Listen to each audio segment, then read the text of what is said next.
Okay. Good afternoon विद्यार्थियों। आज हम बीए द्वितीय वर्ष द्वितीय प्रश्न पत्र भारतीय संविधान एवं राज्य व्यवस्था के प्रारंभिक बिंदु पे विचार कर रहे हैं।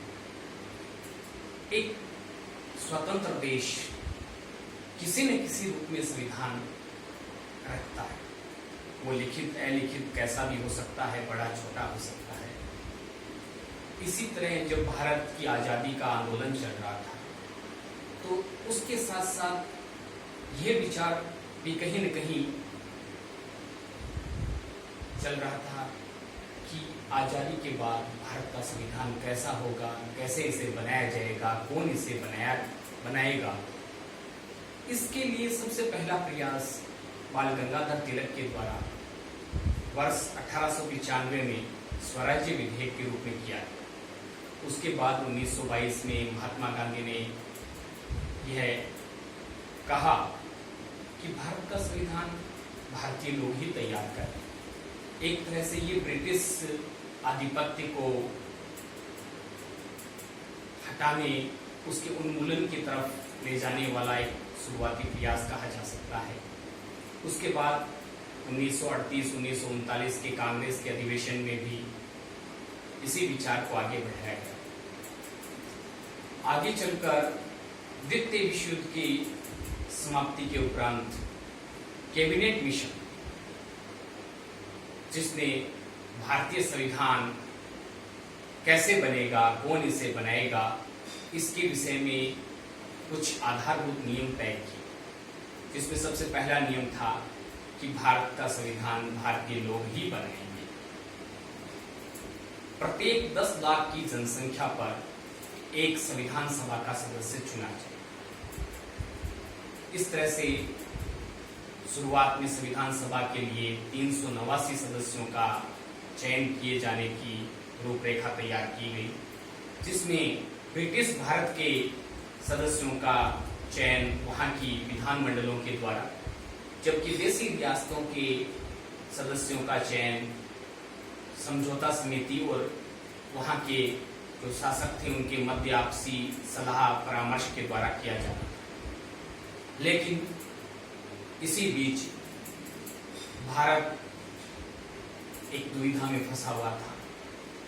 एक पृथक राष्ट्र के रूप में पाकिस्तान की मांग बलवती होती जा रही। अंत में जब माउंटबेटन योजना के आधार पर भारत और पाकिस्तान का विभाजन निश्चित हुआ तो पुनः संविधान सभा के सदस्यों की संख्या भारत के लिए घटाकर 325 कर दी गई। उसमें और संशोधन हुआ और अंत में ये संख्या 299 निर्धारित की। अब संविधान सभा के सदस्यों का चुनाव होने के बाद, चूंकि ये अप्रत्यक्ष निर्वाचन था, सीधे जनता ने संविधान सभा के सदस्यों को नहीं चुना। इसके पीछे वाद विवाद भी चलता है।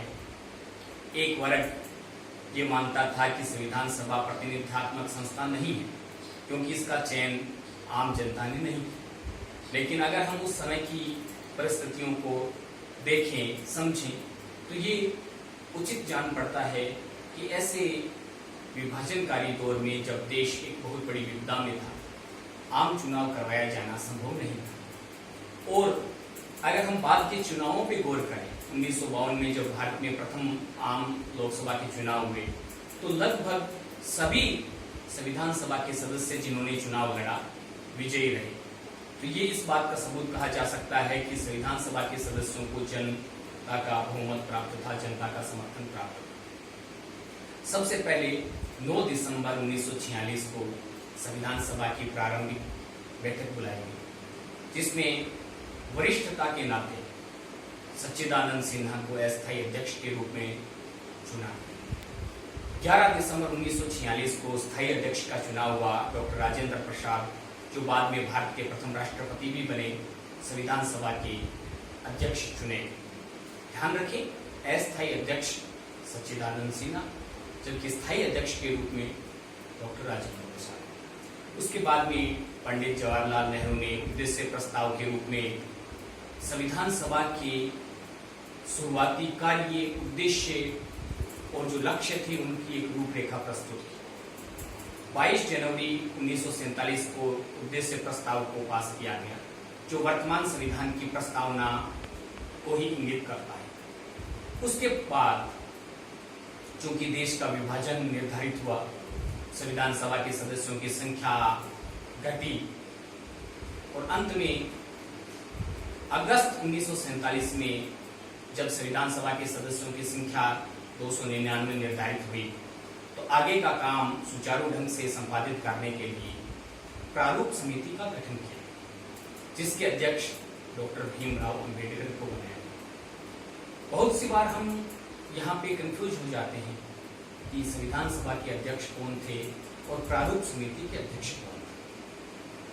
तो इसमें ध्यान रखें कि संविधान सभा 299 सदस्यों की सामूहिक संस्था थी, जिसमें सभी सदस्य सामूहिक रूप से शामिल थे। उसके अध्यक्ष राजेंद्र प्रसाद, जबकि प्रारूप समिति मात्र उसका एक छोटा सा अंश थी। जैसे एक महाविद्यालय है, उसमें अलग अलग सेक्शन है, तो संविधान सभा को हम संपूर्ण महाविद्यालय की संज्ञा दे सकते हैं, जबकि उसके जो अलग अलग संकाय हैं, अलग अलग सेक्शन हैं, उनको हम प्रारूप समिति के रूप में ले सकते हैं, जिसके अध्यक्ष अंबेडकर जी थे। इसी दिशा में आगे बढ़ते हुए फरवरी 1948 तक प्रारूप समिति ने एक प्रारूप संविधान दिया, एक मोटा मोटा खाका तैयार किया कि किस आधार पे हमें आगे बढ़ना है, किस प्रकार से संविधान को व्यवस्थित रूप से बनाना है। उस प्रारूप पर पहला वाचन हुआ। संविधान सभा में 3 वाचन हुए थे, पहला वाचन, फिर दूसरा और फिर तीसरा। पहले वाचन में 1948 में संविधान सभा के मूलभूत जो अनुच्छेद थे, मूलभूत जो आधार बिंदु थे, उन पर चर्चा हुई, उन पर वाद विवाद हुआ, विचार विमर्श हुआ। इसी तरह से अलग अलग समितियों का गठन समय समय पे और भी किया। संघ संविधान समिति, जिसके अध्यक्ष पंडित जवाहरलाल नेहरू थे, राज्य संविधान समिति, जिसके अध्यक्ष सरदार वल्लभ भाई पटेल थे, मूल अधिकार और अल्पसंख्यकों से संबंधित समिति के अध्यक्ष भी सरदार वल्लभ भाई पटेल थे। इसके क्रम में अगर हम आगे चले तो हम देखते हैं कि और भी जो समितियां थी, उनमें अलग अलग सदस्य समय समय पे शामिल रहे, अलग अलग उनके अध्यक्ष रहे। अंत में 26 नवंबर 1949 को हमारा संविधान तृतीय वाचन के उपरांत पूर्ण रूप से तैयार है। अब एक प्रश्न उठाया गया कि क्यों न हम इसी तारीख को संविधान को लागू करें, लेकिन संविधान सभा के सदस्यों के बीच में और भी विचार चल रहा था। अगर हम इतिहास के आईने में झांकें तो 26 जनवरी 1930 को हमने आजादी का पहला दिवस मनाया।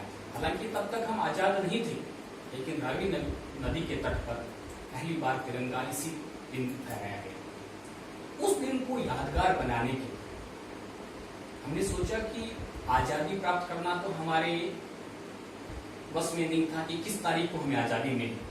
ये तो ब्रिटिश जो आधिपत्य था उसको खत्म होने का, भारत और पाकिस्तान के विभाजन होने का, ये सारा जो काम है, तो 15 अगस्त और 14 अगस्त जो तारीखें निर्धारित की गई, उन पे हम अपने हिसाब से कोई बदलाव नहीं कर सकते थे। लेकिन संविधान लागू करने की तारीख हम अपनी सुविधा से चेंज कर सकते थे, उसका चयन कर सकते थे। तो हमने 2 महीने आगे की तारीख चुनी।